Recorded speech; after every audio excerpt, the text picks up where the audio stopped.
আরে শুভ দুপুর। তোমরা তো জানো আমরা সোমবার দিন শনিবার নিরামিষ খাই। আজ রোজ রোজই ভাত ডাল খেতে ইচ্ছে করছে না, আজ একটু অন্য ধরনের রান্না করেছি। এসো দেখাই। গোবিন্দভোগ চাল দিয়ে পনির পোলাও করেছি, এতে শুধু কিশমিশ দিয়েছি আর গোলাপ জল কেওড়া জল একটু দিয়ে দিয়েছি, এর গন্ধটা ভালো হবে বলে। আর এই আলুর দম, বাহ, আলুর দম আর হচ্ছে আমের চাটনি, আর এই সমস্ত রান্না বান্না। আর তুমি বলো যে তোমার বিয়ের আলুর দমের গল্পটা পাকা দেখায়। আমার যখন এরা দেখতে যায় শ্বশুরবাড়ি থেকে 16 জন গেছিল একসঙ্গে। হ্যাঁ, বলতে গেলে একটা পুরো ছোটো গাড়ি করে ভরে গেছিল।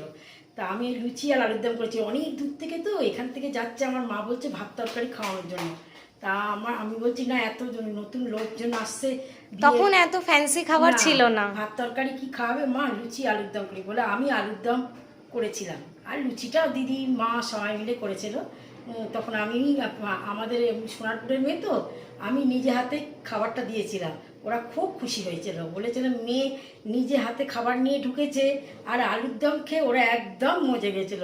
আমার এখনো পর্যন্ত মানে আমার শ্বশুরবাড়ি অনেকজন মারা গেছে, আমি যতদিন ওরা বেঁচে ছিল ততদিন বলতো এই মেয়ে কিন্তু আলুর দম খাইয়ে সবাইকে কাজ করে দিয়েছে। সেই আলুর দম আমি আজকে করেছি।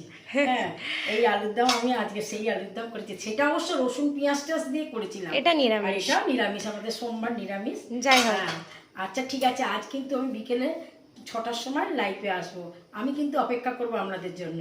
ঠিক আছে। আর আমার এই সমস্ত রান্না বান্না কথাবার্তা যদি ভালো লেগে থাকে তাহলে একটা লাইক করে দেবেন, একটা সাবস্ক্রাইব করে দেবেন। নমস্কার, টাটা টাটা।